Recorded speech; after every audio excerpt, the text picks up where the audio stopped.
to Bad Larry. What's up, everyone, and welcome to the Bad Larry Kingdom. I'm your host, Bad Larry, and today we're checking out the brand new 2024 relaunch of Moon Knight, Fist of Khonshu, issue number 1, brought to you by McKay and Cappuccino. Let's rate that cover. Anytime you relaunch a series, anytime you are creating a new vibe with a new writer, you want that number 1 issue to be pow, something spectacular. And what I don't like is when they don't have the issue writer as the cover artist, as the primary main issue, the one that people will collect. The most valuable, not the variant issue. So what we see here, the cover artist is David Paratore. And even though I gave it a 90%, part of it is because it isn't an Alessandro Cappuccino cover. I really prefer that the internal page artist is the cover artist as well. However, that being said, it's still a great cover. I love Moon Knight. The only thing that I'm not a super fan of is you only see half his body, and the cape is a little bit wonky to me. Other than that, I think it's a very good job. Another thing that I'm not a big fan of is when they put a character on the cover that really isn't in the issue.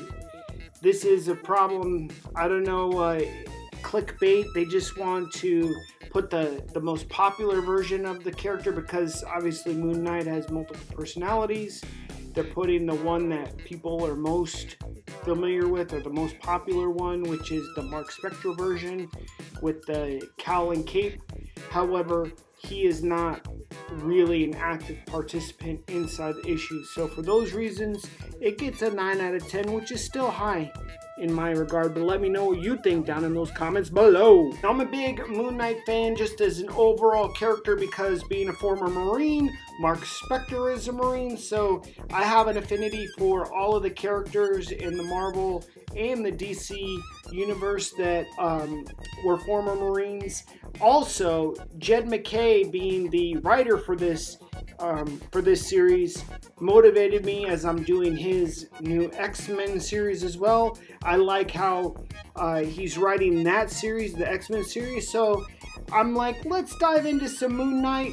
To be fair, I'm very familiar with Moon Knight and his multiple personalities, but that's about the extent of my knowledge. I know that Mark Spector was a Marine. I know that Moon Knight has multiple personalities, and he wears all white. He gets his power from Khonshu, the Egyptian god, but I'm not familiar with his band of villains. I'm not familiar with much more other than that surface area. So I'm quite excited to get into Jed MacKay's version of Moon Knight, drawn by Alessandro Cappuccino. And what we see here is apparently right before this series starts, Mark Spector had died to save New York City. So basically what this page is saying is most of the story is not going to have the Mark Spector Moon Knight, the one with the cape and the cowl, but you're going to see mostly the Mr. Knight character of Moon Knight, which is pretty kick-ass in himself.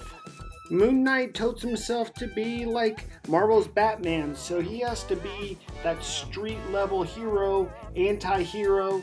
So we're going to start this series and this story off with Mr. Knight strolling up to a club, and the bouncers are not going to let him in. And what I love about Jed MacKay is that he does a lot of storytelling with a little bit of words, and you're going to have to do a little bit of digging. So when Moon Knight says, you impossible, you have to let me in, I'm dressed to kill. So this is a double entendre, meaning that he's literally dressed because he likes killing, literally, but also there was a 1980s movie, Dressed to Kill, Murder, Made to Order. and I like what he said at the end, murder, made to order. So Jed MacKay is digging way deep in his bag to show that this character is very complex. He's referencing this 1980s movie, Dressed to Kill, in which it references it's a psychopathic thriller. Mark Spector is a bit of a psychopath, and in that movie, the lady wears all white. Well, here, Moon Knight and Mr. Knight wears all white. So this little I'm Dressed to Kill reference has so much packed into it, and this is what I love about Jed MacKay. You can really get a lot of story in just a few words. One cool thing about Moon Knight is that him being in all white, he's always the center of attention. So for a comic book artist, it's very easy. Make everything else dark, make the scenery dark, and now you're creating so much drama with your main character using shadows because he's literally all white. It's very easy to build the scene around him, and I love this scene. He wants in the club, you're gonna let him in the club. And then because you were rude and didn't let him in, now he's gonna walk over the door, which is on your face, which is badass. Moon Knight is badass. So in the actual comic book, they separate this scene with Moon Knight going into the club, and this scene here where we see this female detective talking with a former policeman, and they split these stories up. Moon Knight, the detective, Moon Knight the detective. I'm just gonna lump this whole scene together for you guys. This lady is talking to this former male detective who had very close ties to Moon Knight. Up on the right hand side, you know, she's sniffing. What's up with that sniffing? Anyway, so the female actual police detective is trying to get as much information from Mr. Mustachio here. Mustachio Man gives the female detective a list of the teammates that he's working with, the various like 8-Ball, Tigra. I'm not very familiar with his team. They don't come into play in this issue, but this is what he has to give her. And how rude of it. She's only going to give him $5 for his information. That's a little bit too little, okay? And the Mr. Mustachio guy, who's no longer a detective anymore, he says getting too close to Moon Knight is a bad idea. Moon Knight's like a hurricane. You get too close, you're going to get caught up in the storm, baby. You better just let him do what he's going to do and stay out of his way. Now back to the good part. And now that Moon Knight, or Mr. Knight, is in the club, he is getting attacked by a bunch of masked dudes in suits. It looks like there's hundreds of them. He says, bring it on. And he starts whipping ass.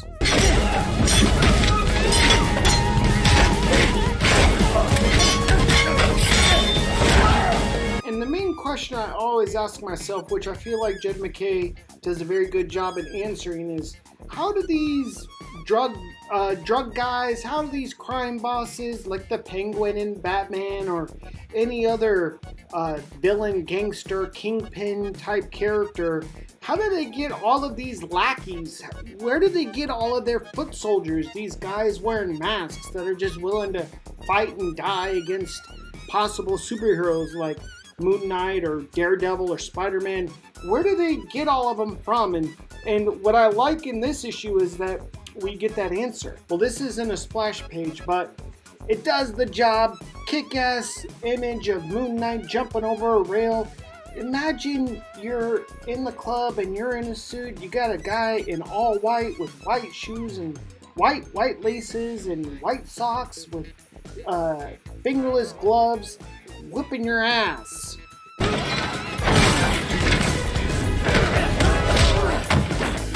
What I also like about Moon Knight is that he's a brawler. He loves violence. You'll learn later that he is literally addicted to violence. This is a DSM psychological disease. Someone who is actually addicted to something like a PTSD derived from someone being in the military. They're addicted to violence. Well, Mr. Knight is addicted to violence, and the way he exercises his violence is through his truncheons. The truncheons can be used as a grappling hook or nunchucks. They can connect or There are little ropes inside so he can swing them about. They're a lot like I said, Daredevil's weapons. They're very cool. After whooping up on enough foot soldiers' asses, Mr. Knight, Moon Knight, has made it up to the VIP section, which is being occupied by the place's boss, Achilles Fairchild, and his right-hand security person, Carver, who holds and wields a huge-ass sword she found. Some kind of special sword. I love this page, the art. I love how you see Mr. Knight's reflection in the glass. I love the attitude of this scene. Mr. Fairchild just sitting back. He's chill. Even though Mr. Knight has blown through all of his dudes, no diddy, quite easily, this guy seems to not have a care in the world. I love this style of interaction between the lone hero here, Mr. Knight, and the clear villain, Achilles Fairchild, surrounded by all his goons, and they're sitting having a tete-a-tete. And as Mr. Knight presents to him this bag, it's literally fairy dust. Achilles Fairchild is the one that is supplying this drug. They call it glitter out there on the streets. It's highly, highly addictive. This fairy dust is so addictive. This is why Achilles Fairchild has so many goons. You give a little bit of this fairy dust, this glitter to someone, and you basically own them for life. They're going to be hooked on this drug forever and ever. So Mr. Knight obviously smacked around somebody, got himself a hold of a bag of this fairy dust, presents it to Achilles Fairchild, and Fairchild is acting dumb like, oh, well, that's something interesting. I'll look into that. When they both know that Fairchild is the one supplying it. And another interesting thing, this character, Achilles Fairchild, is a creation by Jed MacKay. I do like it when the writers who start a new series start creating, introducing new villains and new characters. So this guy, Achilles Fairchild, he's a big old strong country boy. He's from the country, he was a farmer, and now he's trying to become a kingpin in the city. He doesn't have any powers other than somehow he has access to this fairy dust, and right-hand woman, Carver, with a kick-ass sword. So that's what we got going on so far. So Mr. Knight tells Achilles Fairchild that as Moon Knight, he went out and learned that there's one super drug, obviously Achilles Fairchild's glitter fairy dust drug, which is creating more and more addictive addicts out there. More and more people are going to be under this guy's control because the drug is so addictive. And I love how, and then finally Mr. Knight tells him, and I know it's you who's supplying the drug, and I love how Fairchild switches up the game. He's like, well, what's your addiction, Mr. Knight? And this is where Mr. Knight says he's addicted to violence, which again ties into this idea that he is a psychopath. He's a mentally disturbed person, Moon Knight. And over on the right-hand side, you could see this movie called Punk, but it's literally called Addicted to Violence. It's a French movie that's being manufactured as we're speaking. This French movie, Addicted to Violence. So it shows that Jed MacKay is really on the pulse of cultural relevance in terms of movie references from the past and the present, which I thought was very cool. So in this meeting, Mr. Knight is giving Fairchild a chance to quit being the supplier. I don't know why he doesn't just beat him to a pulp right here and right now, but Mr. Knight sees reasonable, not like Moon Knight. Mr. Knight gives people a chance to do the right thing, apparently. I think Moon Knight would just beat this guy's ass, but what I do like is how you see a little bit of the size difference. Moon Knight, Mr. Knight, is supposed to be about 6'2", 225, so he's no small guy. Our hero is no small guy, but he looks, tiny compared to Achilles Fairchild, this big-ass country boy. Fairchild says, the city, the farm was too small for him. He had to move out, and now that he's got to where he is, he doesn't get his hands dirty anymore. Hence Carver, the bald chick with the big ass sword, she's going to be Fairchild's security and enforcer. I don't think that Fairchild has any powers other than being a boxer and being farm boy strong. And it says that Carver was Roxon corporate military, whatever that means. And I doubt that they would actually be formidable against Mr. Knight. But either way, Mr. Knight tells them, you better give it up or you're going to see me again. And what I do love is Mr. Knight here also shows why he's wearing all white. It's nothing to do really with the moon, him being powered by the moon and by Khonshu, and being in all white is irrelevant. The point of him being in all white is that he's addicted to violence and that he likes it when his opponents see him coming. So unlike Batman, who likes to strike from the shadows, this guy is real crazy. He likes it when the enemies see him coming, so they can get scared and he can get that dopamine and serotonin and norepinephrine kick when he's beating their ass. Hence the white. And of course, the lady cop who was interviewing the former policeman, Mr. Mustachio. This lady cop who's active on the police department right now. We saw her sniffle. Well, that was the clue.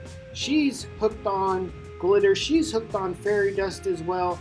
So she's corrupt. She's a pawn of Fairchild's. Her whole goal was to try to get as much information on Moon Knight as possible. You could see that she's under the thumb of Achilles Fairchild here, which I love that tie-in. The city is corrupt, just like Gotham City. This guy's got people under his thumb, which is very likely using this extra powerful and addictive drug. So that wraps up this episode. Let me know what you think down in the comments below. Other than this issue not having a technical splash page, I thought it was nearly perfect. That's why I gave it a 99%. I really learned a lot about this character. I love Jed MacKay's writing. I really love the art style. I thought it was fantastic. And I've always been a fan of Moon Knight, but I think based on this comic, I think I might even like Mr. Knight a little bit more than Moon Knight. But let me know what you think down in those comments below. Make sure to hit that like button, subscribe so you never miss an episode, and I'll see you real soon. Peace.